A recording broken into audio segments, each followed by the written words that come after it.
하나님의 말씀 누가복음 23장 33절, 누가복음 23장 33절에서 46절까지의 말씀입니다. 누가복음 23장 33절에서 46절입니다. 해골이라는 곳에 이르러 거기서 예수를 십자가에 못 박고 두 행악자도 그렇게 하니 하나는 우편에 하나는 좌편에 있더라. 이에 예수께서 이르시되 아버지 저들을 사하여 주옵소서, 자기들이 하는 것을 알지 못함이니이다 하시더라. 그들이 그의 옷을 나누어 제비 뽑을새 백성은 서서 구경하는데 관리들은 비웃어 이르되 저가 남을 구원하였으니 만일 하나님이 택하신 자 그리스도이면 자신도 구원할지어다 하고, 군인들도 희롱하면서 나와 신포도주를 주며 이르되 내가 만일 유대인의 왕이면 내가 너를 구원하라 하더라. 그의 위에 이는 유대인의 왕이라 쓴 패가 있더라. 달린 행악자 중 하나는 비방하여 이르되 내가 그리스도가 아니냐, 너와 우리를 구원하라 하되, 하나는 그 사람을 꾸짖어 이르되 내가 동일한 정죄를 받고서도 하나님을 두려워하지 아니하느냐. 우리는 우리가 행한 일에 상당한 보응을 받는 것이니 이에 당연하거니와 이 사람이 행한 것은 옳지 않은 것이 없느니라 하고, 이르되 예수여 당신의 나라에 임하실 때 나를 기억하소서 하니, 예수께서 이르시되 내가 진실로 내게 이르노니 오늘 내가 나와 함께 낙원에 있으리라 하시니라. 때가 제6시쯤 되어 해가 빛을 잃고 온 땅에 어두움이 임하여 제9시까지 계속하며 성소의 휘장이 한가운데가 찢어지더라. 예수께서 큰 소리로 불러 이르시되 아버지 내 영혼을 아버지 손에 부탁하나이다 하고 이 말씀을 하신 후 숨지시니라. 아멘. 할렐루야. 고난주간에 특별 새벽 기도를 하며 주님의 고난을 묵상하는 여러분들에게 하나님의 은총과 위로가 함께 하시기를 기원합니다. 예수님께서는 금요일 십자가에 못 박혔는데 오전 9시부터 오후 3시까지 십자가에 못 박혀 계셨습니다. 그리고 하나님의 심판과 진노를 한 몸에 받으셨습니다. 이때 예수님께서 그 고통스러운 십자가상에서 6시간 동안 머물러 계시면서 7마디 말씀을 하신 것이 성경에 기록되어 있습니다. 이것을 우리는 소위 가상칠언 십자가상에서의 7마디 말씀이라고 합니다. 십자가상에서 하신 천금 같은 주님의 7마디의 말씀을 이 시간 생각해 보고자 합니다. 첫째로 아버지여 그들을 사하여 주옵소서. 물론 이 말씀은 지금 예수님을 십자가에 못 박고 있는 군병들을 위해서 한 용서의 기도입니다. 그들은 지금 그들이 무슨 일을 하는지, 하나님의 아들을 희롱하고 십자가에 못 박고 있다는 것을 전혀 알지 못하고 있습니다. 그러니 그들을 용서해 달라고 예수님은 십자가에서 기도하셨습니다. 그러나 이것은 예수님을 십자가에 못 박고 있는 로마 군병들을 위한 기도뿐만 아니라 예수님을 세 번 부인한 베드로를 위한 기도였고, 복음을 전하는 스데반을 돌로 친 바울을 위한 기도였고, 한평생 주님을 무시하고 거역하고 살아온 여러분과 저를 위한 주님의 기도입니다. 예수님의 이 기도가 있었기에 그 많은 죄악과 실패 속에서도 우리는 다시 일어나 주님을 바라볼 수가 있었고 주님께 돌아올 수가 있었습니다. 그렇다면 지금 시험과 죄악에 빠져 방황하고 있는 우리 형제들과 이웃들을 위해서도 이 기도가 필요하지 않겠습니까? 아버지여 저들을 사하여 주옵소서. 자기들이 지금 하고 있는 것을 알지 못하고 있습니다. 둘째로 오늘 내가 나와 함께 낙원에 있으리라는 말씀입니다. 이 말씀은 예수님 좌우편에 못 박힌 강도들 가운데 회개하는 한편 강도에게 하신 말씀입니다. 이 강도들은 평생에 죄를 짓고 훔치고 빼앗고 강도질을 하다가 잡혀서 지금 최고의 극형인 십자가 사형을 받고 있는 중입니다. 예수님은 죄 없으시지만 인류의 죄를 대신해서 십자가에 달렸지만 그들은 자기들의 흉악한 죄악으로 십자가에 못 박힌 것입니다. 그런데 둘 중에 한 사람은 예수님을 바라보고 회개하는데 한 사람은 끝까지 회개하지 않고 오히려 예수님을 조롱했습니다. 여러분과 저는 회개하는 한편 강도 같은 사람 되시기를 바랍니다. 그 회개하는 강도에게 예수님 하시는 말씀이 오늘 내가 나와 함께 낙원에 있으리라고 말씀하셨습니다. 아무리 죄인이라도 사람을 때려 죽이고 강도질하고 괴팍한 사람이고 예수님을 모욕한 자라도 회개하면 용서받고 회개하면 천국이 있다는 것입니다.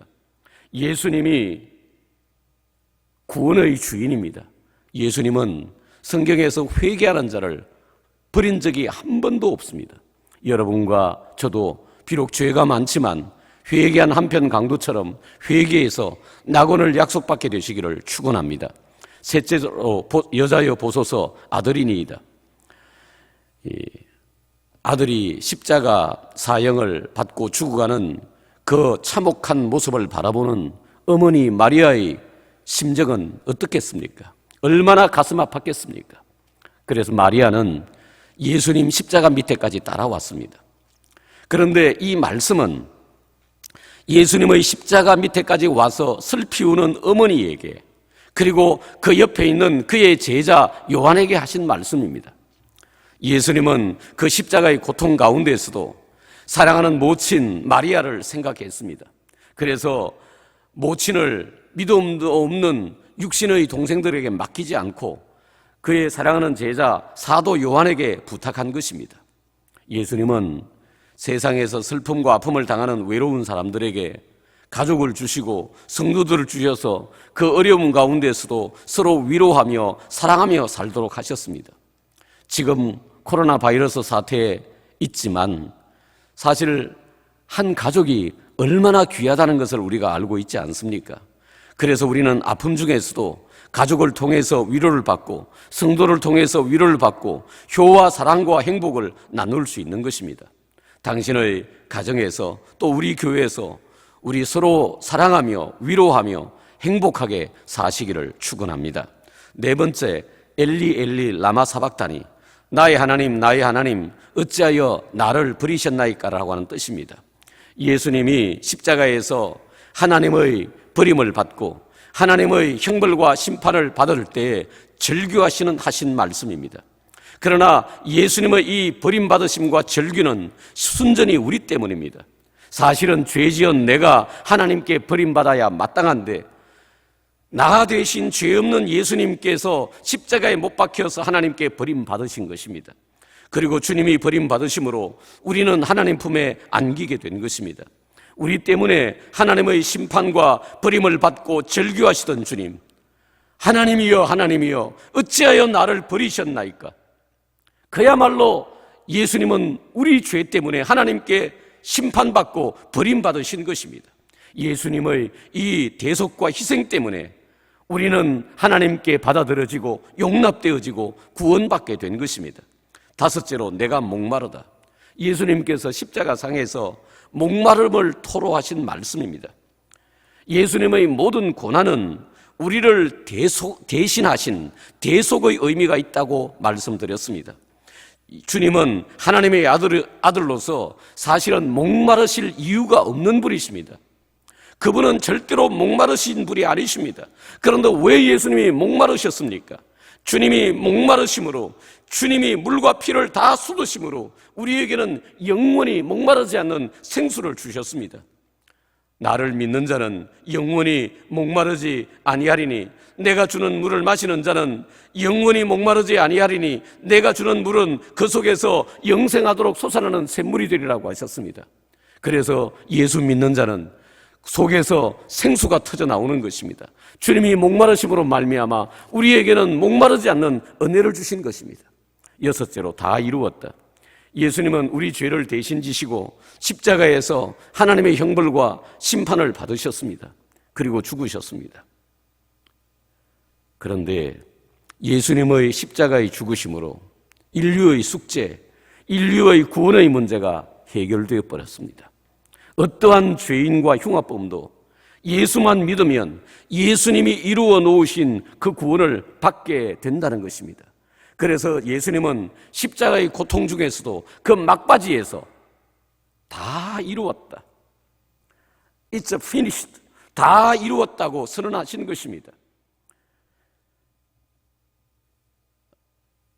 사람들이 우리가 어떻게 하나님의 일을 할 수 있습니까? 라고 물었을 때 예수님께서 요한복음 6장에서 나를 믿는 것이, 하나님이 보내신 자를 믿는 것이 하나님의 일이다 그랬습니다. 우리가 하나님을 위해서 많은 일을 한다고 하지만 하나님을 위해서 할 수 있는 최고의 일이 뭐냐? 믿는 것입니다. 왜냐하면 예수님께서 이미 십자가 안에서 다 이루어 주셨기 때문입니다. 우리는 할 수 있는 게 하나도 없습니다. 다만 예수님께서 십자가에서 우리 죄를 위해서 죽어 놓으신, 그리고 그 영광스러운 구원의 완성, 그것을 다 이루어 놓으신 그것을 믿기만 하면 구원에 이르는 것입니다. 그래서 자기를 희생하고 십자가를 지심으로 말미암아 예수님은 인류 구원의 숙제, 영원한 인류의 숙제였던 구원 문제를 다 해결해 놓으신 것입니다. 그래서 예수님은 운명하실 때 다 이루었다고, 빚을 다 청산했다고 선언하실 수 있었던 것입니다. 7번째, 아버지여 내 영혼을 아버지 손에 부탁하나이다. 예수님은 운명하시기 전에 그 영혼을 아버지 손에 부탁했습니다. 그는 하나님의 약속, 부활의 약속, 구원의 약속을 믿었습니다. 그래서 인류의 죄악을 짊어지시고 하나님의 심판을 받고 죽는 것이지만 그 영혼을 아버지 손에 부탁한 것입니다. 여러분, 이 세상이 다가 아닙니다. 이 세상이 끝나면 영원한 저 세상이 있습니다. 예수님의 이 기도는 성도들이 죽음의 순간에 어떻게 기도해야 하는지를 가르쳐준 기도의 모델이라고 할 수 있습니다. 그래서 스데반도 순교하여 죽는 순간에 내 영혼을 주께 부탁한다고 죽었고, 손양은 목사님도, 박윤선 목사님도, 앞서간 성도들도 이렇게 기도하고 하늘나라에 갔습니다. 아버지여 내 영혼을 아버지 손에 부탁하나이다. 사랑하는 성도 여러분, 오늘은 예수님께서 십자가 위에서 남기신 가상칠언을 생각해 보았습니다. 가상칠언의 은혜와 축복이 여러분에게 임하시기를 바랍니다. 용서의 은혜, 천국의 은혜, 위로와 교제의 은혜, 구속의 은혜, 구원의 은혜가 임하시기를 바랍니다. 예수님은 십자가 위에서 인류 구원의 숙제를 다 이루어 놓았습니다. 이제 우리는 예수님 바라보고 십자가 바라보고 믿기만 하면 이 구원을 몽땅 받는 것입니다. 십자가에서 하신 주님의 가상칠언, 이 7마디의 말씀을 통해서 은혜와 축복이 성도들과 여러분의 가정에 충만히 임하시기를 기원합니다. 사랑하는 주님, 감사합니다. 오늘 예수님께서 우리 죄를 대신해서 십자가에 달리셨을 때 그때 하신 7마디 말씀을 생각해 보았습니다. 우리 같은 죄인들을 위해서 용서의 은혜를 베푸시고 천국을 약속하시고 위로와 교제의 축복을 허락해 주시고 구속의 은혜, 구원의 은혜를 베풀어 주신 것을 감사합니다. 우리로 하여금 예수 믿게 하시고 우리 죄를 씻고 십자가를 바라보고 천국을 바라보게 하시니 감사합니다. 이 고난주간에 예수님의 고난과 십자가를 깊이 묵상하며 우리도 주님의 뒤를 따르는 하나님의 사람들 되게 하여 주시옵소서. 예수님 이름으로 기도하옵나이다. 아멘.